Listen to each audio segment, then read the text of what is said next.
Abantu benshi babasha kubaho igihe kirekire, imyaka myinshi batarabasha gusobanukirwa no kumva neza impamvu bashobora kuba bari hano ku isi. Nyamara iyi ngingo irahagije kugira ngo umuntu abe yabasha kubura icyerekezo ajarajare. Nibwo uzabona umuntu ugerageza utuntu twinshi, icyo yari arimo uyu munsi ntaba ari cyo arimo ejo, kandi ukabona buri kimwe cyose aragerageza, ariko imbaraga ze n'umurava n'uburyo aharaniramo ibyo ashaka kugeraho byose ukabona byaranze, nta na kimwe cyakunze. Nyamara uyu muntu si uko ari umuswa, si nuko nta bwenge afite, si nuko yewe adashoboye kugera nk'aho abandi bageze muri ubu buzima. Ukuri kuzuye ni uko uyu muntu ari umuhanga, akaba umuntu ushoboye, ufite ubutwari wanagera kure, ahubwo urufunguzo afite mu buzima ni uko atarabasha gusobanukirwa neza ahantu ushobora gufungura. Yamara kubona aho afungura, nawe akinjira mu bye, mu byiza nk'abandi.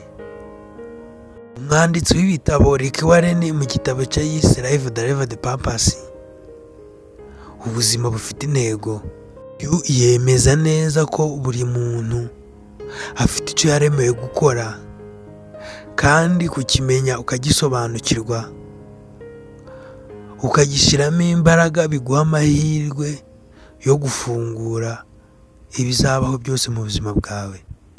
Mu gitabo cye avuga ko ubuzima buri muntu wese yaremewe kugira icyo akora, kandi akaremanwa imbaraga n'ubuhanga n'ubwenge buhanitse mu kuba yakora icyo kintu mu buryo budafite aho buhuriye n'ubw'undi, kandi ibi bikabasha kumutunga akabaho. Gusa bitewe no kudasobanukirwa, hari abo twisanga tugerageza kubaho nk'abandi, tugakora nk'iby'abandi, cyangwa tugashaka gusa n'abandi. Iyi ngingo yonyine yo gushaka gusa n'abandi no gukora nk'iby'abandi igusunikira kuguma guhisha imbaraga zawe n'ubushobozi bukurimo, bishobora gutuma ubaho ukagera kure,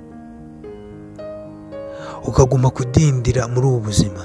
Iki ni igitabo nabashije gusoma kikampindurira ubuzima n'uburyo mfatamo ubuzima bugahinduka. Ikibazo ubu turi kwibaza ni gute umuntu yabasha kumenya icyo yaremewe, cyangwa se impamvu ari hano ku isi, noneho akaba ari byo ashoramo imbaraga muri ubu buzima akagera ku byo yifuza. Iki kiganiro cyitwa Dusangire, ndagusangiza ibyo mfite, nawe ubisangiza abandi. Nyamara kandi nubikunda, turagusaba gukora subscribe kugira ngo n'ibindi tuzagusangiza bizakugereho. Ibi reka tubivugeho.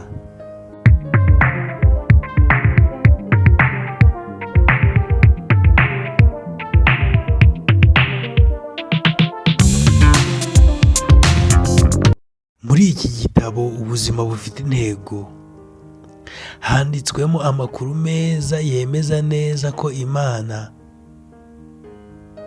yatanze ubwenge n'ubushobozi bugiye butandukanye. Iyi ni imva n'imvano y'uko uwakoze ikiyiko atari we wakoze indobo, uwakoze indobo ntabashe gukora amashanyarazi, uwakoze amashanyarazi ntabashe kuririmba, kandi uwaririmbye ntabashe gukora gitari yifashishijwe mu kuririmba. Aba bose tutirengagije ko bakeneye kurya ibiturutse ku buzima bw'abahinzi n'aborozi.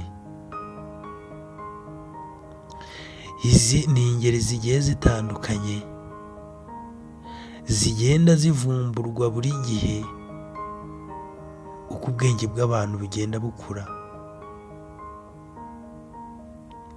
Yemeza neza ko buri murimo ku rwego waba uriho rwose, icyo waba uri gukora kose, wamajije gusobanukirwa ko ari cyo cyawe, nta hantu na hamwe kitakuvana ngo kikugeze uramutse ugikoranye umurava utajarajaye. Uyu mugabo yemeza neza ko niba hari icyo wamaze kubona neza ko gishobora kuba ari icyawe, ugikora abantu bakagikunda bakacyishimira barenze batatu, bakakugira inama yo gukomeza kandi nawe ukabona ntacyo bigutwaye, bitakuvunye, bitakugoye, kandi ubona ko ari impano yawe. Dore inama atanga. Nubwo ibi bishobora kuba bitinjiza amafaranga menshi, bitaguha kugera ku cyo ushaka vuba mu buryo bwihuse, hari amahirwe menshi y'uko ibi bintu ari byo byawe, wabizamura ukabikiriramo. Niba uri umuhinzi ukareka gusuzugura ubuhinzi kubera ko aribwo ushoboye kandi ubukora ukabuzamura, ahubwo ugakora ibishoboka byose kugira utere imbere buri uko bukeye n'uko bwije. Ibi niko byakwiye kugenda kudoda inkweto, bikagenda kuririmba no kuvuga ijambo ry'Imana, kuruta uko wajarajara wirukankira ibiguha kugera ku ntego vuba, bishobora gutuma utakaza ubuzima, kubera ko ushobora kumara ubuzima bwawe bwose wirukanka utaragira aho uhagarara ngo wumve uratekanye. Uyu yongera akanatanga inama akavuga ko gusobanukirwa neza umwihariko wawe Imana yaguhaye, ndavuga ikintu utandukaniyeho n'abandi mu buryo bw'imikorere n'imivugire, kabone n'iyo mwaba mukora ikintu kimwe. Kumenya neza no gusobanukirwa itandukaniro ryawe hagati n'abandi ni amahirwe kuri wowe. Hanyuma ikiba gikurikiye noneho ni ukugaragaza ubwo buryo bwawe bushya butandukanye n'ubw'abandi, ukabushyira hejuru ukabugaragaza, mpaka kugeza igihe bigiye mu bantu bakumva koko ko ari umwihariko wawe. Anavuga neza ko ibi bishobora kugusunikira ku ntsinzi no mu buryo utatekerezaga. Niba udukurikiye ukaba wumvisha ibi, turagushishikariza kumenya umwihariko wawe, akaba ari wo ushyira imbere kuruta ibindi byose, ugatana no kwigereranya n'abandi, ugatana no kwikopera no gushaka gusa n'abandi cyangwa gukora iby'abandi, ukamenya ibyawe. Kandi turakugira inama y'uko niba hari icyo ubona ukunda gukora kitakugoye, kitakuvunye, ariko kikaba kiguha amafaranga make adahagije, hari amahirwe menshi y'uko iki kintu kukigumamo ukagikora, ahubwo ugashakisha uburyo ki ukizamura ukagishyira hejuru, ari ryo terambere ryawe kuruta uko wajarajara mu bindi. Tubashimiye kuba mwadukurikiye mukadutega amatwi. Iki kiganiro uramutse ugikunze wagisangiza inshuti yawe, tukarushaho gufashanya